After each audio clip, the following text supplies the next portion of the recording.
good morning, good afternoon, good night. Whatever time you're watching this, thanks for watching Common Sense Talks. Today's video, I want to discuss some of the topics that I believe are important and that I don't see some of my favorite main channels covering, the quartering, Tim Pool, stuff like that. I don't see them talking about this. It's a little upsetting to me. I think it's very important to discuss this and to point out the double standard, the hypocrisy in the news media, which Tim Pool does a great job doing as far as the media. I really love and enjoy his channel. If you're not subscribed to him, go check him out. The Quartering, Midwestly, Jeremy's also great. Geeks and Gamers, bunch of other different channels I watch. But I don't see nobody talking about this. I mean, this is crazy. So we just had, we've had 70 something nights of rioting. Portland, Seattle, DC, just all these really left wing cities are just melting and going crazy right now. And what's really sickening is that you've got a lot of people in the news media, almost all of them are calling these people protesters while they're rioters. They're burning and looting and stealing, and they're hurting people, attacking people, and they're calling them peaceful protesters, and this needs to get called out. Now, just want to start off by preface this and saying that I do support the fact that there are racial issues still going on somewhat. There is, some systemic racism in some places. Geographically, the United States is a big place, right? And there's a lot of areas and pockets where there probably are still some issues, right? Or maybe some, not a lot. But, because you got to think, the Jim Crow laws and segregation was just about 60 years ago, not that long ago. There are people still alive today who were called very nasty names, couldn't sit in the front of the bus, couldn't drink from the same fountain, couldn't go to the same bathroom or the same stores. And I'm sure these people probably still have feelings and emotions tied to that. So, and then do we think that the justice system, the courts and everything just automatically went perfectly fair? No, I don't think so.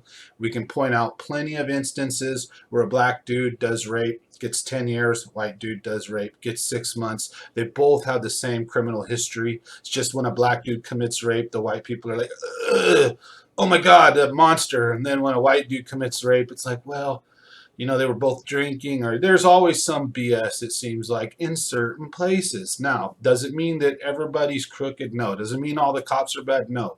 Does it mean that the whole system is bad? No. Does it mean we should tear it down? No. We need to have some change, but we need a peaceful discussion.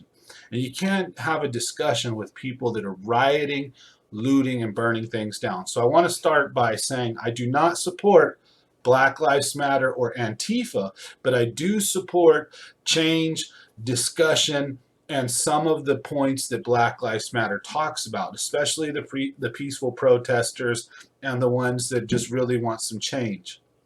Now, I think that those are probably fewer compared to the guys that just want to get out there and loot. They want to stick it to the man. They see these stores, Gucci and Nike and all this other stuff, and they just want to get out there, smash a window, get some free stuff. Hey, that store's got insurance. I'm not hurting nobody. But what's really just terrifying, and I want to get into it with today's story, is you've got these rioters and looters going to a Ronald McDonald house with children, sick children, and families, their parents inside. This is like a place, like Make-A-Wish type place where people go, like St. Jude's Hospital. You got sick kids, dying kids, kids with problems. And the Ronald McDonald House is a charity home. It's basically a hospital. And you got these idiot moron rioters and looters coming in and attacking a Ronald McDonald House. What the heck is wrong with you? And anyone on the left, anyone right, center, I don't care where you at, should be denouncing this, calling it out. This is not okay. And there's stories where they're saying Black Lives Matter are actually saying it's their right to loot and riot for like reparations or past problems. What the hell does a Ronald McDonald House have to do with you? I don't get this. Please share this video, like the video. If you're not subscribed, I'd ask that you please smash that subscribe button. Help the channel grow if you like the content. Thank you very much again. Now, we're going to get right back into the other story. So I don't want to pound on this too much, but, on this exact one, because there's so many to go through. We're going to go through a couple today. I haven't put a video out in a while, so we're going to get you guys some more videos coming on some other subjects. But a Ronald McDonald house? Come on, folks. This is, you are acting like animals. See, black people, back in the days, yeah, these racist white people would call them monkeys and gorillas and stuff. Totally wrong. All bad. And then nowadays, right, it's 2020, you got these people acting like literally animals, burning stuff down, standing on top of cars, literally just going crazy apeshit. And a lot of these people are actually white. The leftists, BLM, crazy far left activists, SJWs, all that good stuff. A lot of them are white, and I mean, they're just a lot of different races mixed in there.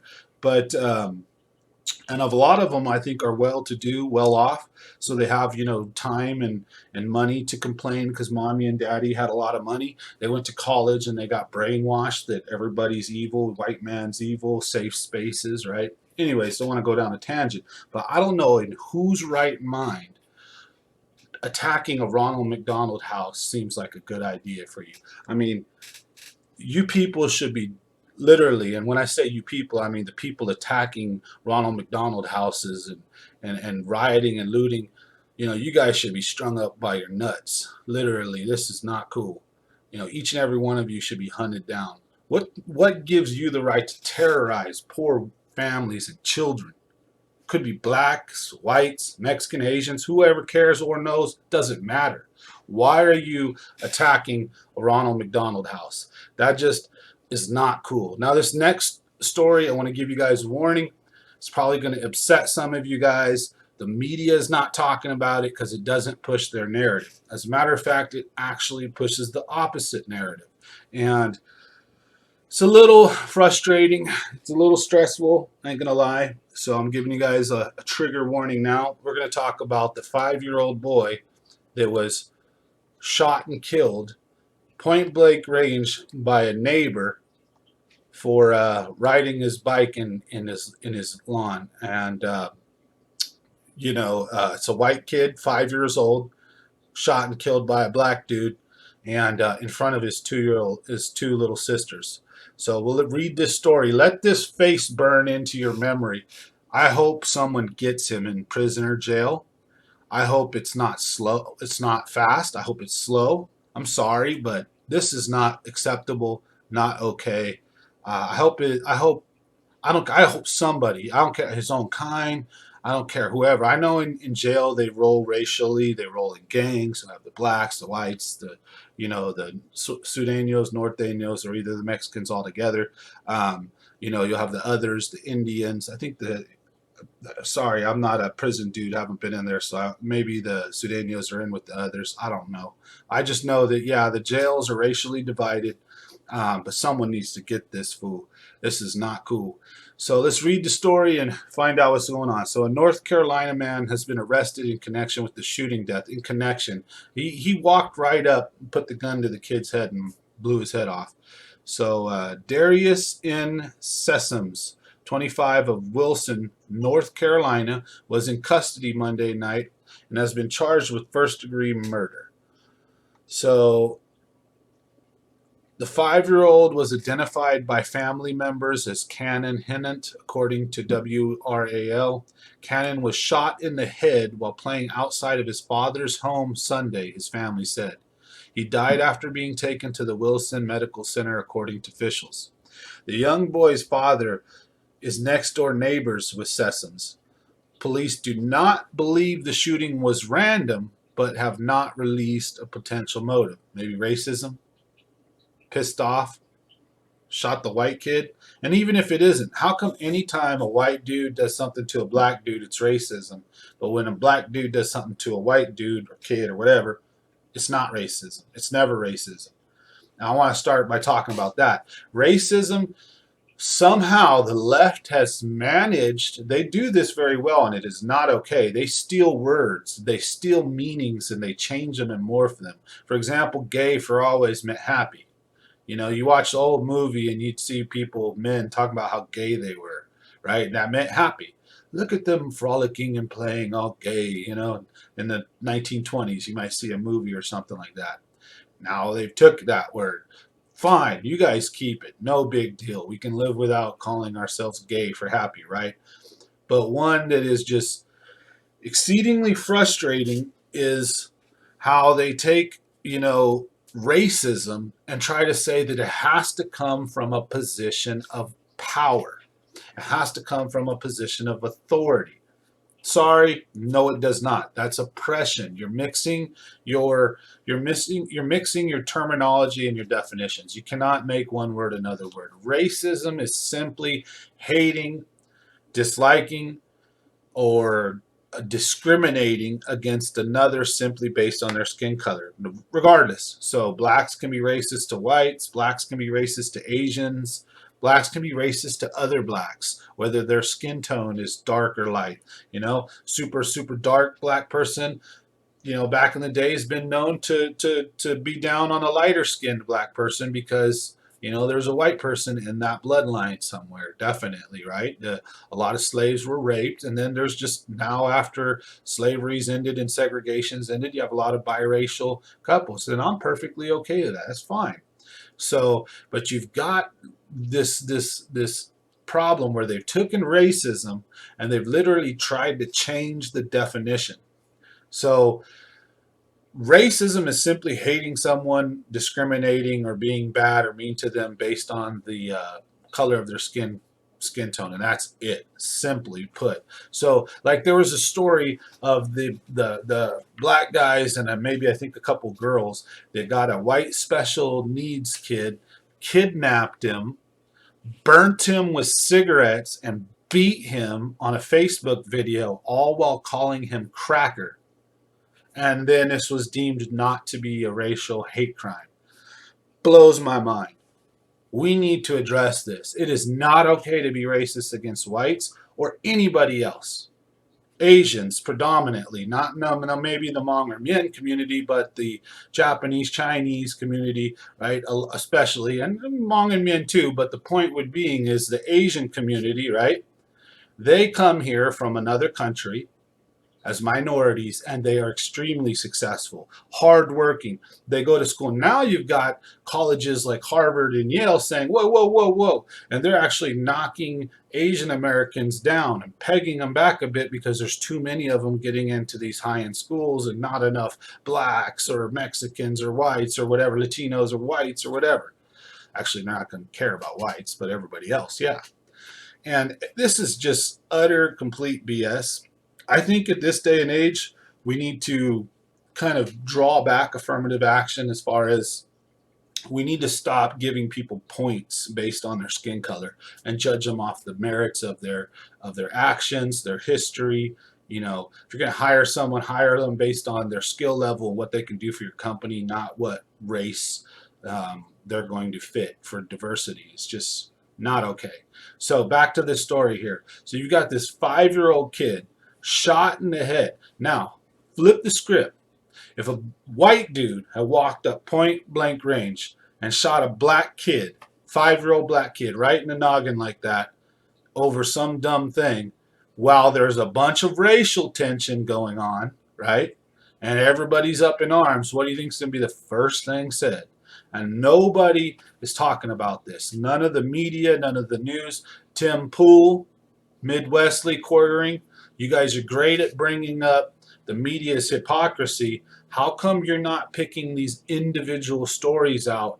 And you should, in my opinion, be doing a section. You have a much bigger audience than me, right? Hundreds of thousands on each of your channel. Over just your 3 channels combined, you have millions of viewers. All right. Same thing with the quartering and Midwestly. You got over 1 million viewers if you combine your channels. You guys should take this power, take this influence, and break down these stories and reach a big audience and try to show. See, you guys do a great job talking about the media hypocrisy, but you need to bring the facts and evidence along with it. And also, you need the right and the center needs to do something that the left is very good at, and that's pulling on our emotions and our heartstrings if we have to. Back it up with facts. But right now, everybody's so loony and nuts off one side. We need to represent and show the other side of the coin in the story. And we need to have a discussion, though, in the end. We're not going to get anywhere if we don't have a discussion. Because like I said earlier, yeah, there are problems. Yeah, there are issues. But, man, I mean, black on black violence. When are we going to cover or discuss that? And I'm about to go ahead and end the segment now, but I want to talk quickly before I do. Two of my best friends when I was a child, and I have a lot of, African American, black, whatever you want to call friends, Hispanic, Asians, right? I have a lot of different friends from different races and different backgrounds. My two first friends when I moved to Merced from Monterey at about 8 years old, I didn't know nobody. I got brought here. My very two first friends that I've known until certain short time ago, they were two African American brothers, Michael and Marlis Riley. I loved those guys like brothers, and we were like this, and we played together. Their sister babysit me. Our families were like this, white and black, in the 80s, getting along perfectly fine. And I love those guys, man. So I'm not going to try to get too much into their personal business, but Michael joined the Navy and came back one day to visit his hometown and got shot up on a street corner by some thugs who were most likely black. Marlis Riley, his life deteriorated and went downhill after he lost his brother. He was basically struck in the head by one of his own gang member friends, by one of his own friends. He was beaten or beat up, and supposedly the story is when he fell and hit the ground, the cement, the impact killed him. There's another story going around that he was curb stomped. I don't know. I love those guys, man. It breaks my heart to even talk about it and discuss it. Two awesome dudes that they didn't deserve to die. Those dudes were awesome. And man, about 13, 14 years old, we kind of started going our separate ways as people do. But every time we'd see each other, we'd hug, we'd high five, and we'd shake hands. We knew each other like brothers. And until the day they died, those guys were some of my closest friends. Now, how come we're not going to discuss black on black violence? So you got one black guy killed by a cop. You throw a big old hissy fit, and then you kill 30 other black people and destroy countless black businesses, burn down black low-income housing? What's wrong with you guys? Why? That's all I ask. Why? And to those of you who have YouTube channels, if you get a chance to see this and you have more influence, more power, please cover these stories like these. Please help the discussion. And always, even though at this point in time the left appears to be completely gone and insane, remember that we're all humans, and especially here, we're all pretty much Americans, and we need to get along, and we need to bridge the gap. We need to communicate, we need to talk, we need to discuss, we need to have discord.